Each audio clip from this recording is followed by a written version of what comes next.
Hello friends, welcome back to my channel. मैं स्नेहा। आज मैं एक अपने सब्सक्राइबर फ्रेंड की रिक्वेस्ट पे ये वीडियो बना रही हूँ। मतलब उनकी डिमांड थी कि मैं एक वीडियो ऐसी लाऊं। तो प्लांट की रिपोर्टिंग के बाद उसकी ग्रोथ कैसे होती है, उस पर क्या काम करना चाहिए हमको, और पत्तियाँ हटाकर रिपोर्टिंग करनी चाहिए या फिर पत्तियों की सहित रिपोर्टिंग करनी चाहिए, उसी टॉपिक पे मैं वीडियो आपके साथ लेकर के आई हूँ। वीडियो पे लास्ट तक बने रहिएगा और अच्छी लगे तो लाइक शेयर भी कीजिएगा। मेरे चैनल पर न्यू हो तो सब्सक्राइब जरूर कर लीजिएगा और प्लीज़ बेल आइकन को भी प्रेस किया करिए ताकि आपको मेरी हर आने वाली वीडियो की नोटिफिकेशन मिलती रहे। तो यहाँ पे देखिए, मैंने 2 प्लांट रखे हैं और भी मैंने प्लांट कुछ रिपोर्ट किए थे, तो वो अभी तो कुछ तो थर्ड फ्लोर पे ही छोड़ दिया और कुछ और इधर उधर रखे हुए हैं। यहाँ पे मैं 2 प्लांट लेकर के आई हूँ। एक देखिए मैंने इस प्लांट को सेल के लिए निकाला था, लेकिन ये प्लांट मेरा दूसरा प्लांट निकल गया। जो उनको भेजना था वो प्लांट नहीं था, तो फिर मैंने इसको रिपोर्ट किया है। तो इसकी मैंने पत्तियां सारी कट कर दी थी, ये देखिए। तो पत्तियां जब हम बाहर प्लांट भेजते हैं तो पत्तियों को हमको कट करके ही भेजना पड़ता है, क्योंकि विंटर को छोड़ के, विंटर में अगर हम भेजें तो विंटर में ज़्यादा प्लांट हम सेल नहीं करते हैं। और बारिश का और जो ये गर्मी का सीज़न होता है ना, इन पे अगर हम पत्तियां सहित भेजते हैं प्लांट, तो पत्तियां अंदर पार्सल में मतलब पैक रहती हैं, तो मतलब ख़राब ही होती हैं। और जब वो ख़राब होती हैं तो साथ में वो स्टेम को भी ख़राब कर देती हैं। तो इसलिए पत्तियों को रिमूव करके भेजते हैं तो प्लांट हमारा सुरक्षित जाता है। बहुत करते हैं अगर तो हम 2-2 पत्तियां ऊपर की छोड़ देते हैं, लेकिन ज़्यादातर पत्तियां हटाना ज़्यादा सही रहता है अगर हमारा पार्सल दूर के लिए है। अगर जैसे मैं बिलासपुर से हूँ और बिलासपुर के आसपास के एरिया जैसे कि रायपुर, कोरबा, धमतरी और इस तरह के एरिया में जाता है प्लांट, भिलाई तक भी अगर जाता है, तो मैं पूरी पत्तियाँ उस टाइम पर नहीं कट करती हूँ। कभी कभी तो मतलब डिमांड भी उन लोगों की होती है कि पत्तियों को पूरा कट ना करें।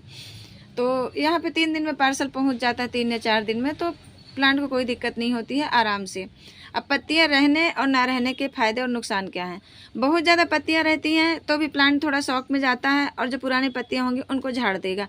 जैसे देखिए, इस प्लांट को मैंने रिपोर्ट किया है, तो बारिश का सीज़न है, मानसून का सीज़न है। मैंने डायरेक्ट इसके ऊपर पानी अभी तक नहीं दिया है। 1 हफ्ते से ज़्यादा हो गया इनको रिपोर्ट किए हुए मुझे, तो मैंने डायरेक्ट ऊपर से पानी नहीं दिया है। लेकिन बारिश की थोड़ी बहुत बौछारें इसमें पड़ी हैं और मिट्टी में नमी थी, मिट्टी गीली थी।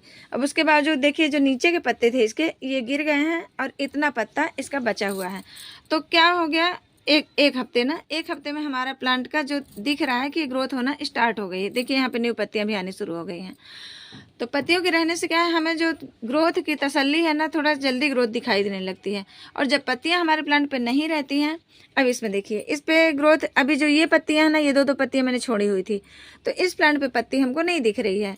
क्योंकि जब पत्तियां इसमें नहीं रहेंगी तो पहले जो प्लांट है वो अपनी रूट की डेवलपमेंट करेगा, पत्तियां बाद में निकालेगा। थोड़ी सी जब रूट अच्छे से ग्रो करना शुरू हो जाएगी ना, तब पत्तियां इसमें निकलेंगी, जब पत्तियां नहीं रहेंगी। और अगर प्लांट में पत्तियां रहती हैं तो पत्तियां मतलब फ्रेश हो जाती हैं। जितनी पुरानी हो गई एकदम से, जो जड़ को मतलब पकड़ को छोड़ देंगी वो तो गिर जाएंगी, लेकिन जो उसके अंदर अच्छे से हैं, मतलब इस्टेब्लिश हैं, तो वो पत्तियां नहीं गिरेंगी। जैसे मैंने क्या किया, जिस दिन निकाला उसके दूसरे दिन ही इसको रिपोर्ट कर दिया, दूसरे तीसरे दिन कर दिया रिपोर्ट।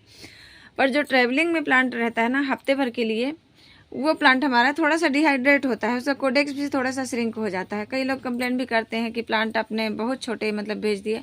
तो जब हम प्लांट गमले से निकालते हैं तो बहुत ही हेल्दी और हैवी सा कोडेक्स रहता है उनका, लेकिन 4 दिन 5 दिन ड्राई करने के बाद कोडेक्स उसका श्रिंक हो जाता है, तो प्लांट हमारा थोड़ा छोटा दिखने लगता है साइज में। और वही रीज़न भी होता है प्लांट के थोड़ा देर से ग्रोथ करने का। तो जब बाहर से प्लांट मंगाते हैं ना, तो कम से कम 1 मंथ उसको ग्रोथ करने में लग जाता है। 20 से 25 दिन मान के चलिए कि उसमें नई ग्रोथ आने में लग जाएगा, क्योंकि प्लांट पहले डिहाइड्रेट रहेगा थोड़ा सा, तो वो हफ्ते भर तो अपने आप को थोड़ा सा हाइड्रेट करने में लगाएगा टाइम। उसके बाद वो हफ्ते भर नई रूट्स बनाने में लगाएगा, और जब उसमें न्यू रूट्स थोड़ी थोड़ी बननी, तो जब आप अपने गमले से, अपने गार्डन से प्लांट निकाल के रखते हैं तो उसकी पत्तियां आपको कट करने की ज़रूरत नहीं होती है। आप उसको रिपोर्ट कर सकते हैं, कुछ पत्ते कम कर सकते हैं, क्योंकि ज़्यादा पत्ते रहेंगे प्लांट में तो रूट्स थोड़ी और लेट से बनेंगी, तो उस पर थोड़ा सा असर पड़ेगा। पत्तियों का मतलब हैवीनेस हो जाएगा, तो ज़्यादा मतलब रूट पे, प्लांट पे भी लोड होगा। तो इसलिए थोड़ी सी पत्तियाँ आप कट कर सकते हैं, लेकिन सेम आपने जैसे गमले से निकाला, 1 दिन या 2 दिन उसको ड्राई किया, थोड़ा फंजीसाइड ट्रीटमेंट किया, दूसरे दिन आपने उसको रिपोर्ट कर दिया, तो उसमें आपको पत्तियां हटाने की ज़रूरत ही नहीं। जो गिरनी होगी ऐसी गिर जाएंगी। ये देखिए, जैसे ये गिर गई हैं ना, तो अपने आप ही झड़ के निकल जाएंगी। और जब आप बाहर से प्लांट मंगाते हैं तो उनकी पत्तियाँ इस तरह से रहेंगी, तो इनको ग्रोथ करने में ज़्यादा कुछ ऐसा टाइम नहीं है कि इसमें बहुत ज़्यादा टाइम लग जाएगा, लेकिन वो थोड़ा सा डिहाइड्रेट रहता है ना, इसलिए थोड़ा सा टाइम लगा देता है। तो आप परेशान मत हुआ करिए बिल्कुल भी, थोड़ा सा टाइम लगेगा लेकिन उसके बाद आपका प्लांट बहुत अच्छे से ग्रोथ करेगा। तो देखिए कैसे रिपोर्टिंग करनी है प्लांट की। ऑनलाइन जब आपको प्लांट मिलते हैं तो आप उसको थोड़ा फंजीसाइड में डिप कर सकते हैं, और जैसे मैं प्लांट भेजती हूँ तो मैं फंजीसाइड ट्रीटमेंट करके भेजती हूँ। जैसे कभी नहीं हुआ मेरे पास तो बात अलग है। और आप उसको रिपोर्ट करिए। मिट्टी का मिक्सचर जैसे आप बरसात में रिपोर्ट कर रहे हैं तो चाहे तो आप सॉइललेस मीडिया बना सकते हैं, जिसमें मिट्टी ऐड ना करें। सैंड की मात्रा आप 50% ले सकते हैं, 10% राइस हस्क ले सकते हैं, 10% कंपोस्ट ले सकते हैं, और थोड़ी बहुत बोन मिल, नीम की खली मिला करके इस तरह से मीडिया बना करके आप रिपोर्ट कर सकते हैं। और अगर आप मिट्टी भी ऐड करना चाहते हैं तो 20% से ज़्यादा मिट्टी ना मिक्स करें उसमें, क्योंकि मैं भी 15 या 20% ही मिट्टी ऐड करती हूँ, पर ऐड करती हूँ क्योंकि मेरे पास बहुत सारे प्लांट होते हैं तो मुझे मिट्टी का ही ऑप्शन है मेरे पास इतना ज़्यादा ना तो मैं सैंड हो पा रही है अवेलेबल, और ना ही मतलब और दूसरी चीज़।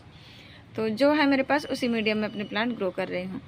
तो सबसे बेस्ट ऑप्शन है सिंडर का। तो सिंडर देखिए बहुत महंगा आता है, तो सिंडर के पीछे मत भागिए आप लोग, क्योंकि प्लांट ऐसे भी चल जाते हैं अच्छे से।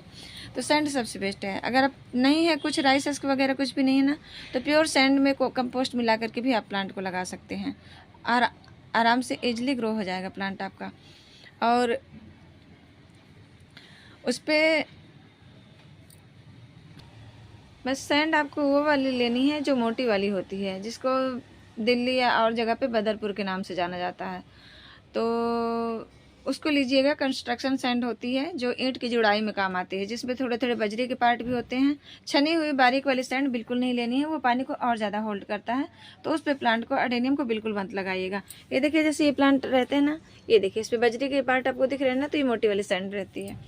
तो इसी को मिला के लगाते हैं। मैंने तो देखिए मिट्टी राइस हस्क ये सब लगा के मिक्स करके मिलाया हुआ है। इसमें बोन मिल, नीम की खली, सब चीज़ें मिक्स हैं।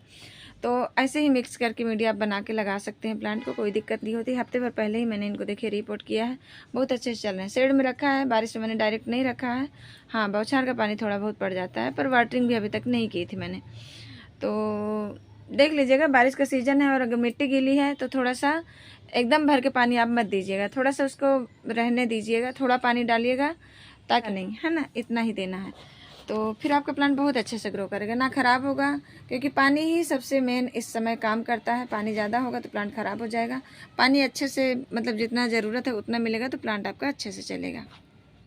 और शुरू में जब आप रिपोर्टिंग करते हैं तो बहुत ज़्यादा फर्टिलाइज़र भी मत ऐड किया करिए। रिपोर्टिंग के बाद आप बाद में ऊपर से फर्टिलाइज़र दे सकते हैं, जैसे कि बोन मिल, नीम खली, ऑर्गेनिक पोटाश, जो भी माइक्रो न्यूट्रिएंट्स आप डाल सकते हैं। और शुरू में थोड़ी थोड़ी मात्रा में मिक्स किया करिए। रिपोर्टिंग के बाद जब आपका प्लांट ग्रोथ पे आ जाए तो आप ऊपर से डाल दीजिए फर्टिलाइज़र, तो बहुत अच्छे से प्लांट ग्रो हो जाता है। क्योंकि ज़्यादा फर्टिलाइज़र आप देंगे तो शुरू में रिपोर्टिंग करते टाइम पे उतनी रूट तो डेवलप होती नहीं है, तो कभी कभी ज़्यादा फर्टिलाइज़र से भी प्लांट ख़राब हो जाते हैं। तो रिपोर्टिंग के बाद देखिए अब ये बहुत अच्छे से मतलब चल जाएंगे, कोई दिक्कत नहीं होगी। मैंने अभी तक देखिए वाटरिंग नहीं की, हफ्ते भर हो गया है, क्योंकि यहाँ पे जहाँ पे मैंने रखा हुआ था ना, यहाँ से थोड़ा बारिश का पानी का बौछार का पानी भी आ जाता है, तो थोड़ा बहुत पानी इन पे पड़ भी गया है, इस वजह से मैंने इसको पानी फिर और नहीं डाला है। अब मैं इसको दे दूँगी पानी किसी दिन अच्छे से। और ये देखिए बहुत ही ब्यूटीफुल से फ्लावर है इसका, पता नहीं ओरिजिनल नहीं है, और हो सकता है ये कि सुभद्रा आईडी का हो ये, और पता नहीं, अभी तो नहीं पता कि वही है कि दूसरा मैंने कोई ग्राफ्ट कर दिया इसके अंदर। तो बस यही बताना था आप लोगों को। अगर आप लोग रिपोर्ट करते हैं तो समय और मतलब प्लांट के हिसाब से रिपोर्टिंग कर सकते हैं। जैसे घर का प्लांट है आपका, खुद आपने अपने गमले से निकाला है, तो उसको आपको कोई कुछ करने की ज़रूरत नहीं है, आप उसको जैसे कि तैसा लगा सकते हैं, बिना पत्तियाँ कट किए, बिना कुछ किए। और बाहर वाला है तो आप उसके जितने भी डैमेज पार्ट हैं, जो डेड पार्ट हैं, उनको निकाल करके, जैसे सूखे सूखे इस तरह से टुकड़े लगे हैं, इन सबको हटा करके आप उनकी रिपोर्टिंग करें। और अभी रूट कट करने की गलती भी मत करिएगा, क्योंकि रूट अगर आप इस समय कट करेंगे, रूट ट्रेंड करेंगे, तो भी मतलब ख़राब होने के प्लांट के चांसेस हो जाते हैं, क्योंकि बारिश का सीज़न है। और उसके बाद जैसा प्लांट आपको मिले वैसे ही रिपोर्ट करके थोड़े दिन शेड में रखिए, हफ्ते भर या 10 दिन भी रख सकते हैं, और उसके बाद आप उसको बारिश में भी शिफ्ट कर सकते हैं। लेकिन आप फिर भी फुल बारिश में, जैसे इस समय की बारिश हो रही है ना, एकदम हैवी रेन जो कई दिनों तक लगातार होती रहती है, उस पर आपको प्लांट को नहीं रखना है। और बस इतना ही ध्यान रखिएगा। थोड़ा फंजीसाइड भी इस समय ज़रूर मिलाइएगा प्लांट में, ताकि आपका प्लांट अच्छे से ग्रो करे। और ग्रोथ आपकी अभी मानसून है, बहुत जल्दी ग्रोथ होती है, इसीलिए मैं बोलती हूँ अगर प्लांट आप लोगों को लेना है तो बेस्ट टाइम है रिपोर्टिंग के लिए, क्योंकि ग्रोथ बहुत जल्दी पकड़ते हैं प्लांट इस समय। बस थोड़ा सा ध्यान रखना पड़ेगा आपको। तो ये जो शेड वाला है ये तो हर सीज़न में हमको करना पड़ता है, जैसे कि थोड़े टाइम में रिपोर्टिंग के बाद हमको शेड में रखना पड़ता है, चाहे गर्मी ठंडी बरसात किसी भी टाइम हम प्लांट को रिपोर्ट करें। तो ये चीज़ें हमें बारिश में भी करनी पड़ती हैं। तो बस इतना ही ध्यान रखिएगा, बस पानी का ही ख्याल रखना है आपको, और प्लांट आपका बहुत अच्छे से ग्रो होगा। तो देखिए इसमें भी कुछ में शायद न्यू पत्तियाँ दिखने लगी हैं, 1 हफ्ते हो गए हैं, देखिए नई पत्तियाँ ही आई हुई हैं। तो 2-2 पत्तियाँ मैंने रखी है, लेकिन अभी और पत्तियां हटाने से कुछ मतलब नुकसान नहीं होता है, बल्कि फ़ायदे ही होते हैं। पत्तियां अच्छे मतलब रूट से ग्रो करना शुरू करता है प्लांट, फिर रूट ग्रो होगी, फिर उसके बाद नई नई पत्तियां आनी शुरू हो जाएंगी और प्लांट फिर आपका जल्दी से फ्लावरिंग पे भी आ जाता है।